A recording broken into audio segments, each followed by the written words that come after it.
Hello, everyone. How is everybody doing that back here?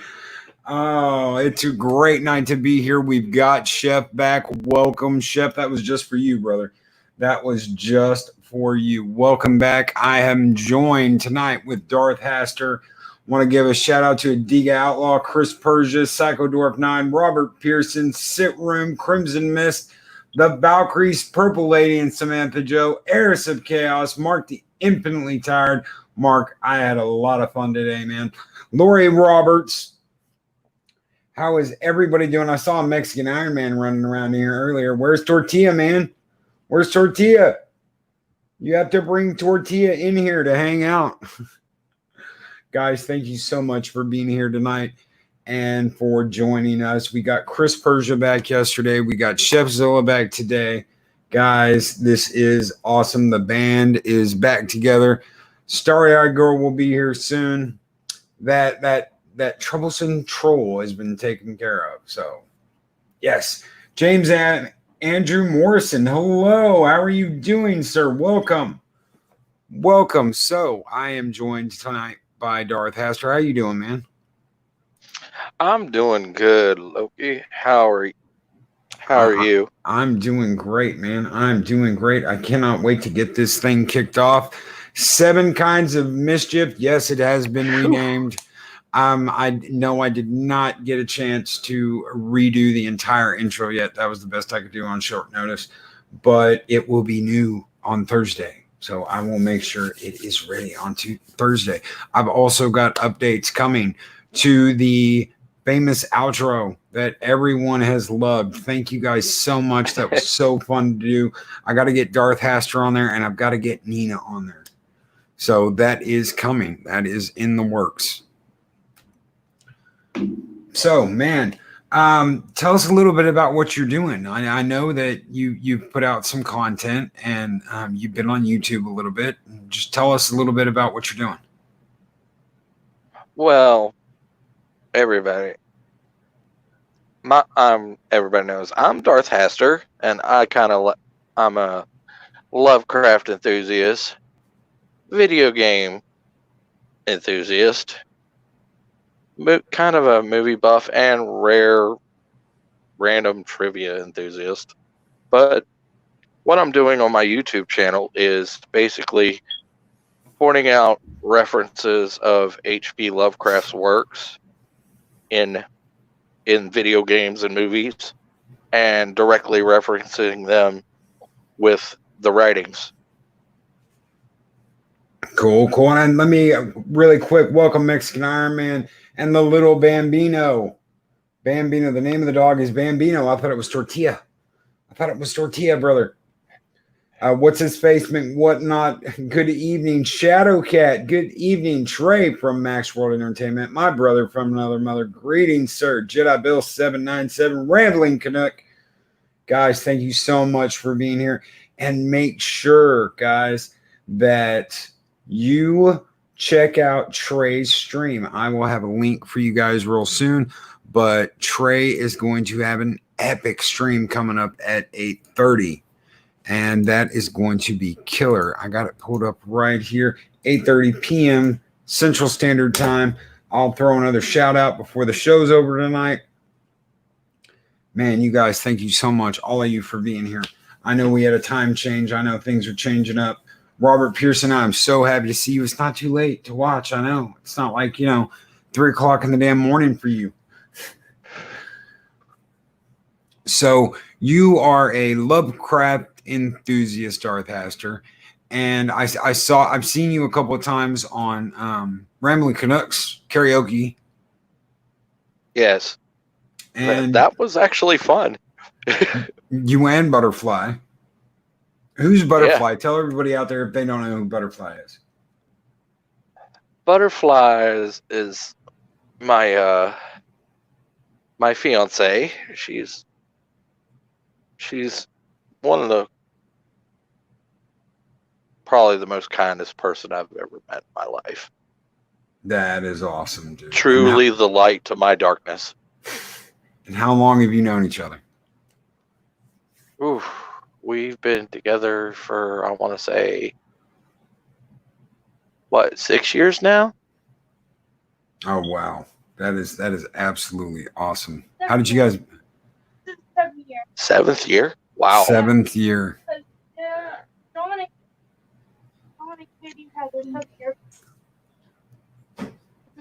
Apparently 7 years.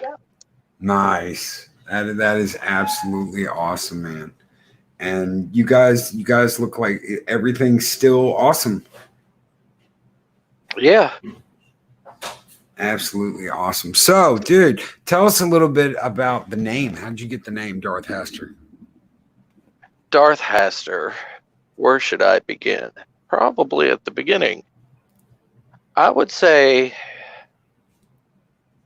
being a Star Wars fan as well, and finding out the abominations that Ryan Johnson and J.J. Abrams have done to our beloved franchise. Let's just say I turned a little Sith. So there's the Darth part. We'll just let the hatred flow. And what about Haster? Haster. Haster is very Lovecraftian, but not exactly originally Lovecraft. He was actually created by Robert E. Chambers in his King in Yellow series. And he was actually wrote on a lot more by Howard Phillips Lovecraft. And I think he kind of made him a little better. Nice. And Crimson Mist said there's a game shop near his house called Haster's. That is cool. Psychodorm 9, a little cool. Sith. Just a little Sith. And Purple Lady says, "Hail butterflies." Nice. So you didn't like what Ryan Johnson and Disney did with Star Wars? Oh. It makes us Eldritch Abominations actually look kind of peaceful. The anger or what they did? It's just almost everything. The comedy where there didn't really need to be comedy. The lack of concern that Han Solo is dead from Luke Skywalker was just mind-blowing. That was like not only his sister's husband, that was one of his best friends. I'd show a little more sympathy if I had. Well, if I found out my friend was dead. I mean, he did. They just cut it out of the movie. They just cut it out of the damn movie. Oh, this is important. It's only Luke crying because his brother's dead. So no biggie. Yeah, no biggie. They just cut it out of the movie. Brother-in-law just got killed by his son, but that's cool. Just nobody will care about that. No, absolutely not. Well, what else can you tell me that really ticked you off? Whew. The fact that probably that Luke Skywalker is not getting any shed of respect. I mean, cowering on a planet, closing himself off from the Force, that's not Luke. Throwing his father's lightsaber over his shoulder like it was nothing. Yes, that too. That was part of the comedy that I mentioned that didn't even land. That's just absolutely atrocious. Yeah, and one of the things I remember watching that was after the first movie. I had problems with the first movie, Force Awakens. I thought overall It was a fun movie, but I had problems with it. Of course, Han getting killed, Ray defeating Ben. I don't know. Yeah, I don't know about you, but I wasn't surprised about Han getting killed, considering Harrison Ford has been wanting out of these movies since Empire. Yeah. Well, it wasn't. I said walking into that. I said they can do anything, just don't kill Han. They can do anything. I shouldn't have said that. I got what I asked for. They killed Han, and then they went and did anything anyway. But when Ray at the end of the movie, I had this hope at the end of that first movie. You can say it was the last Star Wars hope. A final hope. Was whatever. Instead of a new hope, a final hope. When she climbs the steps, I got this feeling. I used to love old Japanese chop sake and Chinese chop sake movies. And it felt like she was climbing the 1,000 steps to meet the Shaolin master. She's climbing the steps of the Shaolin monastery to meet the baddest son of a bitch in the galaxy. It was always mirrored off of Kurosawa films. I could see the references. Yeah. So that's what I thought they were going to do. And when he threw that lightsaber over his shoulder and was like, "Puh," and just walked off, I was just, my jaw dropped. I was in shock. I was like, no. And the more they went along and the more you saw and the more Mark Hamill was sucking manatee titty milk, the more I was like, this is not what they are doing. And I remember walking out of the theater and I was like, what the fuck did I just watch? Honestly, what in the hell did I just watch? And I called people. I was like, I don't know. I mean, I can't really tell you if it was good or bad. I've got to process this because I was just in shock. I was in complete shock. And Chris Persia, Hamill said it himself, Luke would never turn his back on the Force or walk away from everyone. Johnson really did ruin everything. That's true.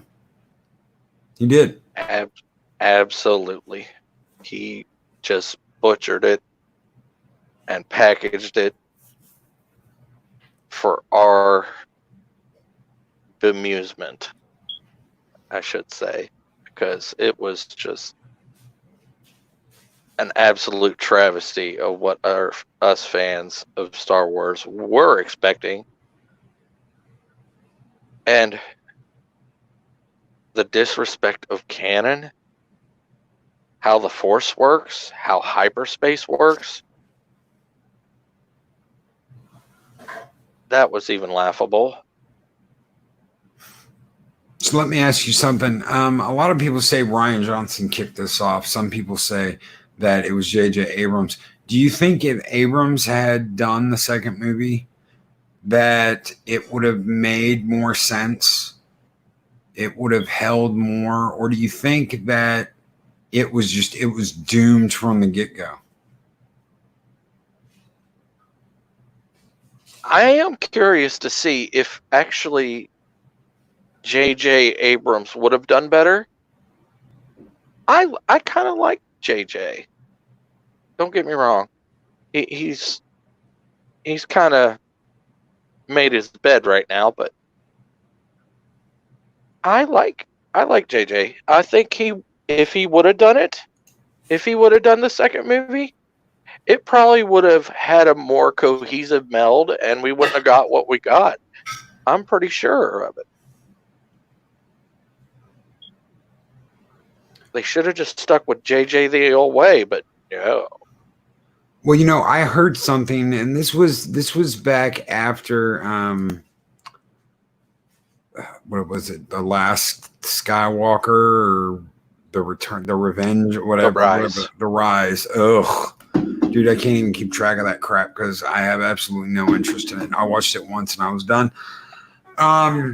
There were people that said JJ refused to do the second movie because what Kathleen Kennedy wanted him to do. and they brought in Rian Johnson to do it, and that is why the press were so adamant that it was the greatest Star Wars movie of all time, but that JJ refused. If that's true, I would be very, very interested in finding that out. He doesn't work for Disney anymore. He's working for Warner Brothers. I would like to know, did he do that intentionally, or is the story he's told for the last couple of years that it was family obligations and he didn't want to spend all his time working on a trilogy because he came back and did the last movie anyway? Is that all true? I would love to hope that that is true. If we have any hope, that would be it. Besides this Snyder Cut win for the fans. It'd be interesting to know if he did that. If he defied KK, that's why she didn't want him back. That's why she gave him such crap. We've heard all kinds of stuff. We heard that when Rise of the Soy Walker came out, that it had had a completely different cut.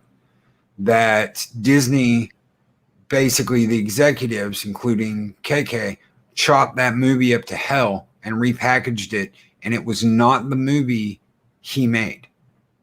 Hashtag release the JJ cut. Hashtag release the JJ cut. There's also rumors that Lucas had a cut of the film, that they brought Lucas in and he had a cut of the film, and that was overridden by KK against Bob Iger's wishes, which would surprise me that she still has a job if that was true. So I don't really think that was true. Apparently, a lot of this stuff is against Iger's wishes, especially the announcement for the High Republic. Chris Persia, you were supposed to find out in the second movie. JJ dropped that little bombshell at one point. I don't remember when it was. I think it was shortly after Soy Walker came out. That a lot of the story you see with Finn in the last movie was to be set up in the second movie, so that he is actually like in the midst of learning to be a Jedi, kind of like Luke was in Empire. And that actually would have been awesome. Yeah. But no, Kathleen Kennedy had to plug in her agenda. And Go ahead. I should have saw the writing on the wall when she started flaunting the Forces female t-shirts. Yeah. Yeah. Oh, dude, I knew as soon as she put on that damn shirt. I knew. As soon as I saw those damn shirts, I said something's wrong. It's wrong. I was late to that news game, so yeah, was. Every Jedi that's ever talked about it has talked about the Force being a living thing that's in everything. It's not male. It's not female. It's in everything. It penetrates us, binds us. It does. Not this crude means, not this crude matter. And you even see that in the Clone Wars. You see the light side of the Force represented by a woman, and you see the dark side of the Force represented by a man, and they're polar opposites in their brother and sister. The Ashla and Bogan.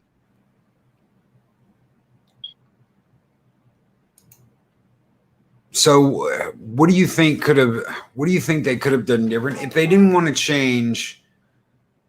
If it would have just been JJ, you think we would have got a Finn at the end of Soy Walker that was a Jedi? I'm pretty sure that's what Rey was hitting at when she was trying to talk to Finn, but they never got to that. They just kind of left that blank. Yeah, they just left it blank. But if he had done all three movies and they'd have brought that out in two, like let's say at the end of two, him and Rey are actually training together. See, one of the things a lot of people talk shit about is this whole Kylo Ren versus Rey thing, and then Kylo Ren and Rey kissing, and then Kylo dying and giving her his life, and yada yada yada yada yada. Go ahead. No. I forgot what I was going to say. Go ahead. If that hadn't happened and Finn and Rey were training together, and Finn and Rey were becoming closer and closer, and you had a relationship between Finn and Rey, then the Kylo thing basically would have never happened. And that may have even been the point of Last Jedi, was to make sure that didn't happen.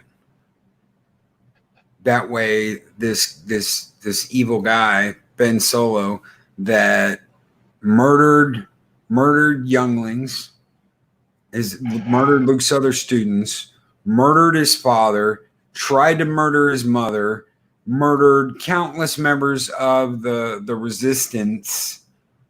I hate that they called it that, the Resistance. That people that knew Rey, people that knew Leia, and then, oh well, I'm gonna kiss this girl and I'm redeemed. Probably because copyright, because they didn't want to use George Lucas's empire, because they would owe him money. It's all about money. Well, I mean, why not just plaster a bunch of sparkling paint on him and call him a vampire? Oh no, you didn't go the Edward Cullen route. Well, you know what? There have been so many similarities pointed out between that and Star Wars. And you know what? If you like those movies or books, guys, I'm not ragging on it. What I'm saying is that's a totally different genre than Star Wars. Star Wars is Star Wars. It's like when we talk about Star Trek. We talk about Star Trek, we're talking about Star Trek. We're not talking about all these other shows. We're not talking about all this other shit. Star Trek's supposed to lead the pack. Star Wars is supposed to lead the pack, the entire pack. The biggest damn blockbuster movies, it's what it's supposed to be. Star Wars should be leading the pack, not following anybody, not copying anybody. That's the way it's supposed to be. Star Trek's supposed to be the same way. They've been their own entities for years, and now they're drove to the ground. Exactly. So if they want to have vampires in Star Wars, they need to do it their own way.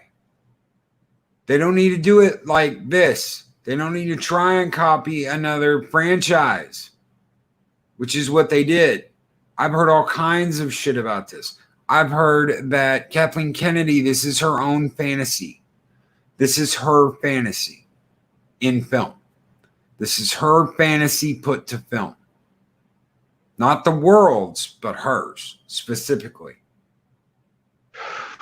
She's not even a director. She's a producer. Isn't she? Yeah. And also vice president of Lucasfilm. Yep. President of Lucasfilm. My bad. She's the president of Lucasfilm. And Chris Persia gives us a really good comment. JJ has given us Trek Wars. Yes, he has. He has given us Trek Wars. I'm surprised there weren't more lens flares in the Star Wars movies. How do you make things better in sci-fi? Lens flares.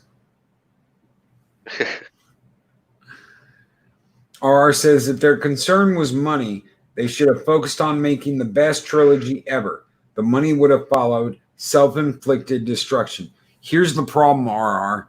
They wanted to cherry pick ideas. They wanted to cherry pick ideas from the EU without paying anybody for those ideas. Now, some people, yes, they had to pay. They had to pay. Why? Because they brought Thrawn back and made him canon, even though they completely rewrote his canon. They brought Thrawn back. How is there going to be a Thrawn without Luke? I have no idea. but they brought him back, and we have no idea what happened to him. He didn't die. He didn't have some rogue clone Jedi Master kill him this time. Timothy Zahn is huge in Star Wars. And I at least thank the maker that they kept Thrawn. Timothy Zahn was my absolute favorite writer in the EU. Absolute wonderful writer. I did like the Thrawn trilogy. I thought it was great. I was hoping to get Mara Jade on the screen, but that's not happening. No, obviously not. Unless they bring her somehow back later. They can unthaw her from carbonite. Ooh. And she never met Luke. And she never went away from being the hand of the Emperor, but they'll immediately make her a good guy. 5 minutes. Oh, the Emperor's dead? Okay, I'm a rebel. And that's what it'll be, because they don't want her to be the way she was. Why? Why don't they want her to be the way she was? Because she was a tool of the Emperor. She was a tool. Yeah, absolutely. That's probably how they were going to make her. Probably keep her a Sith. And in the books, when the Emperor died, she lost all of her power.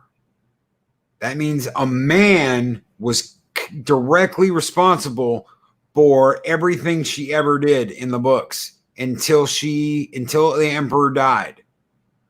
All of her power resided in the Emperor. And that is one of the Sith teachings that he learned. One of the ancient Sith teachings was the ability to let his power leech off into a student that was force sensitive. Instead of them gaining their own power, instead of them learning how to control it like a Jedi or a Sith has to, he just let them leech it off of him and said, okay, do this movement and you can do this. Focus and you can do this. Without ever really having to learn that way, if them bitches ever turned on him, he could just shut them down. He can just pull the plug on their power. Oh, cuckoo, too bad. For the set of The Mandalorian, Shadowcat, I heard that. I heard that in a rumor. I got a rumor about that. I do have a source that writes me every once in a while, and he's got good stuff. He just told me about some stuff with Sony and Naughty Dog. Very interesting things. Ooh, I'd like to hear that. Okay, I'll tell you guys real quick. So, from what I understand, Sony doesn't care what anyone thinks about what they're going to do, and they're going to sell the game in foreign markets as well. And get this, they're going to turn her lover in this, Ellie's lover in this game, into a dude, so they can sell it in certain foreign markets. Because, they care so much about inclusion, guys. They care so much about inclusion. Isn't that nice? And we've heard that story before, haven't we? Even with Star Wars.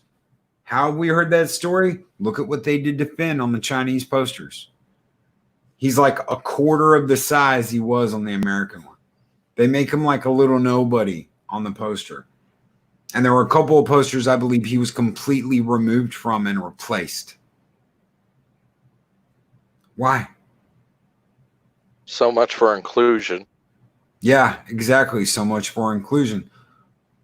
Disney is responsible for those posters. It's not like a whole nother company is coming out with them in China. Disney decides what's on those posters. So what are you telling us, Disney? It's okay to be like that here, but you're gonna suck the ass out of the Chinese and do whatever they want so you can make a buck. Because people need to decide. They really do. Either you're all for this and you're all in, and all your chips are on the table, or you're a hypocrite.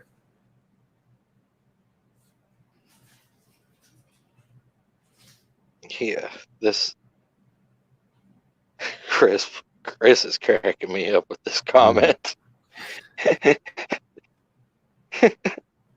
Everyone's a clown. I'm Ray Skywalker. No, you're not. Shut the hell up and get off the screen. This is why they were booing at the test screenings.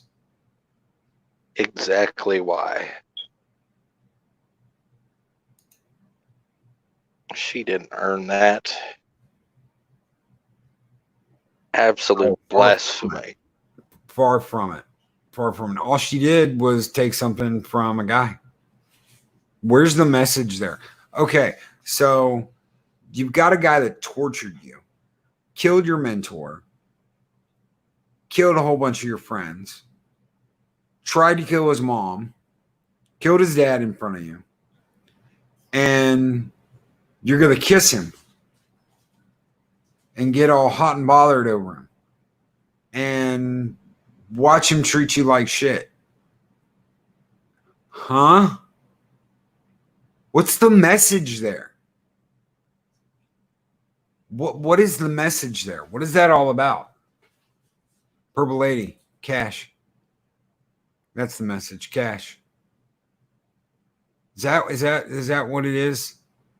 Placate the Chinese, do whatever they want, and then No, we know what it is. We're just afraid to say it. It's all about the politics that Kathleen Kennedy wants to bring. Awesome. The force is female. Indeed, according to Kathleen Kennedy. And that is very clear what she wants, her feminist agenda in our movies. But who am I? I'm just some dude. Some eldritch being speaking my piece. And it's not really peaceful. Sagadorp 9 Disney are good little prostitutes. They're going to do anything.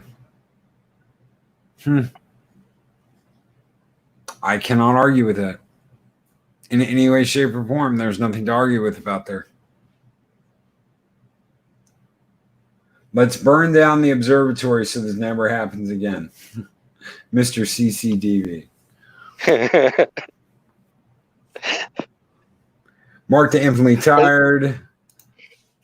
I want to know what physics JJ used for light speed skipping and move through solid objects. Guess the man didn't pay attention to the use of a navigator or ray piloting without an R2 unit. It is not a wormhole. It is not instantaneous travel from point A to point B.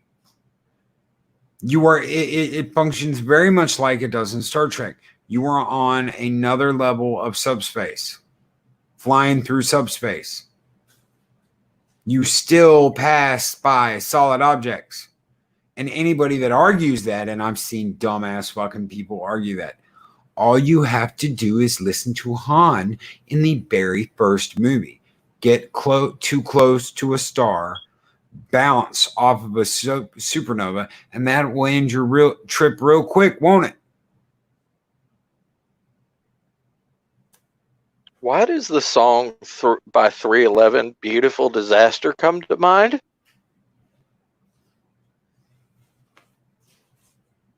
They don't know what they're doing. They don't know what they're doing.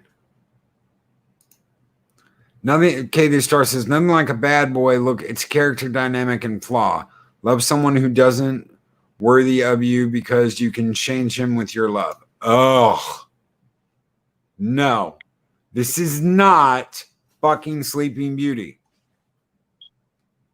This is not Sleeping Beauty.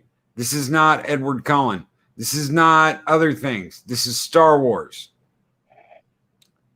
It's Star Wars. So the reason why they named Kylo Ren Ben is because that had already been done, except that was Luke's kid. So you're truly saying that typical good girl falls in love with bad boy tries to change said bad boy. Is that what I'm gathering? Correct me if I'm wrong. I mean, I guess.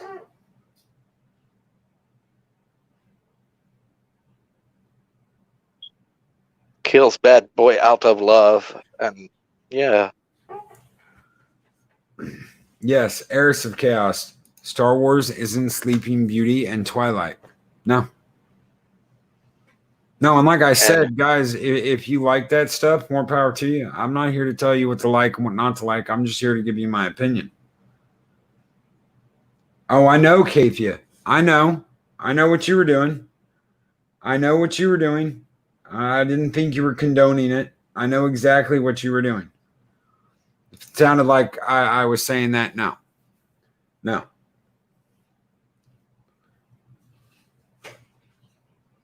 All I'm saying is that that's what they had.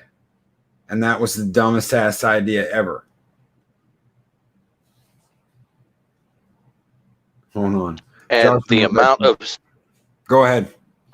And the amount of stupidity that is injected into these movies is way beyond even eldritch proportions, to the point of insanity. Yes. Josh and Rebecca Mommy. JJ, Star Wars looks like an Apple store with the story looking like the Apple store after the riots. Yeah. Yeah, or that Nike store. Yeah. I saw a video of that Nike store earlier. Absolute. They're just running out of there smiling with handfuls of shit. A complete husk of itself. Like it's just a holiday and everybody's having a great time getting free shit.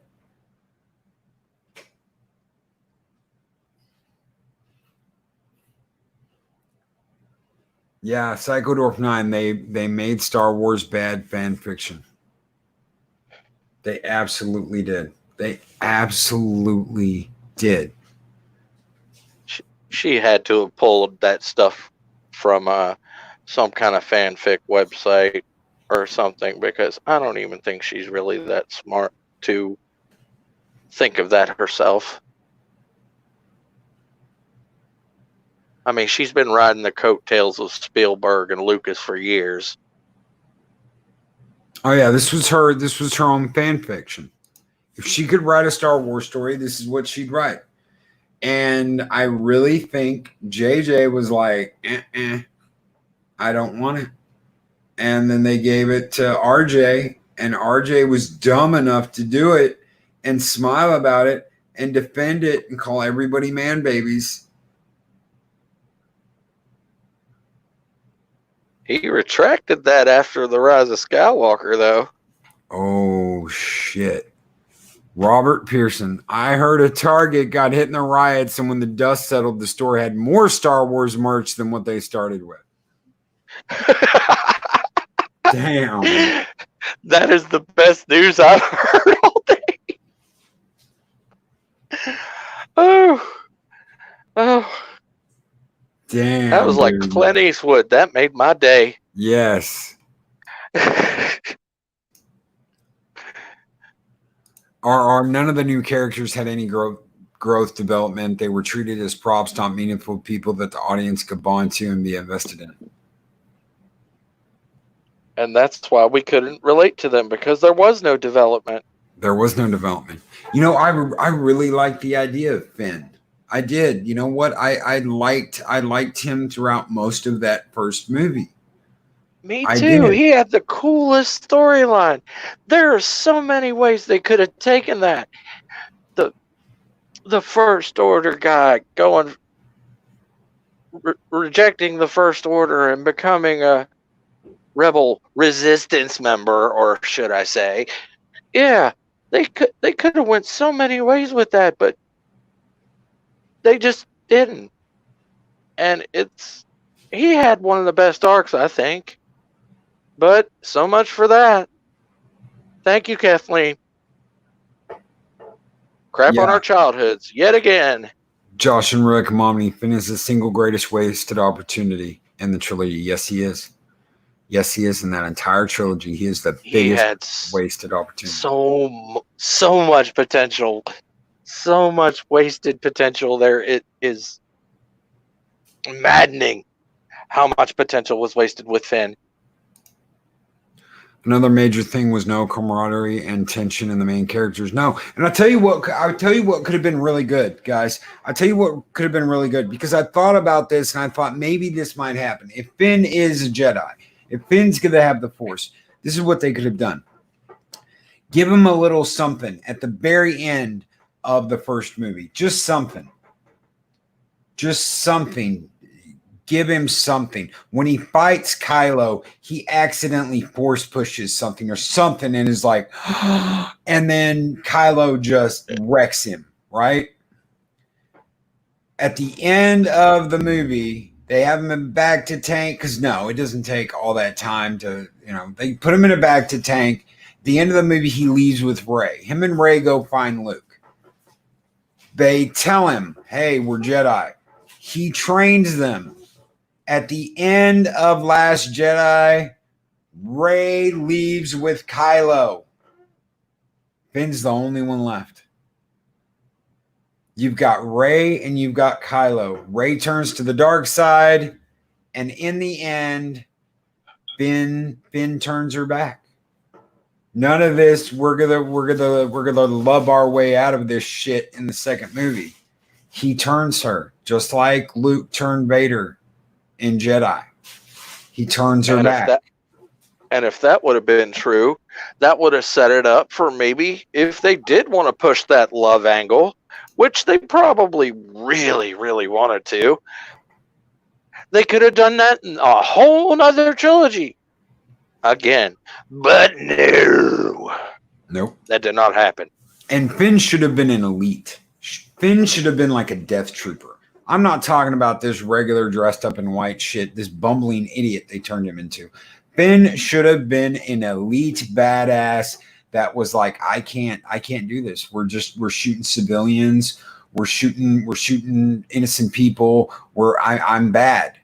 I'm a bad son of a bitch. I am now an evil son of a bitch. All this training, he's like the best in his unit, all this shit. And then he goes over to the Resistance, and they should have called it something else. Called the Rebels. Fuck, you already got a badass name. Kind of like a Logan's Run type thing, where he was one of the yeah, like he was one of the, what did they call them again? Remind me. They were Sandman. Sandman, yeah. Yep. He was like the best of the Sandmen. And that would have made something cool. Like, yeah, elite trooper, that would have made more sense. But the way they set him up, he was sanitation. This is his first trooper job. He was green as freaking grass. And Kathia Star said, wouldn't it be awesome if the Death Star was just a red herring and the dark side was really working on a pandemic virus that, oh, never mind. Nice one, Kathia. Josh and Rebecca Momney, an evil woman, so toxic. Like, oh my God, Josh, that is like so sexist. I can't even believe you said that. Oh my stars! They could have had this. I just don't get it, guys. I don't get it. I'm still in like a state of what the hell happened to you dumbasses at Lucasfilm. What the hell happened? Just fire everybody. Fire everybody. Get rid of them, and be done. Triggered. Yes. Triggered. So guys, I want to throw a link out here again real quick. This is for Trey's upcoming video. It's going to be on in about 45 minutes from now. Guys, please go out there, show your support for this awesome writer Trey has been working with, Tish Winter. She's going to be on the show. She's going to be interviewed by Trey. Can't wait to see it myself. I will be there. Thank you guys so very much. Thank you everyone for being here. And thank you, Darth Aster, for being here. Thank you for putting up with me. And guys, I will get the patron. I will get the patron outro up soon. But for now, here you go. See you next time.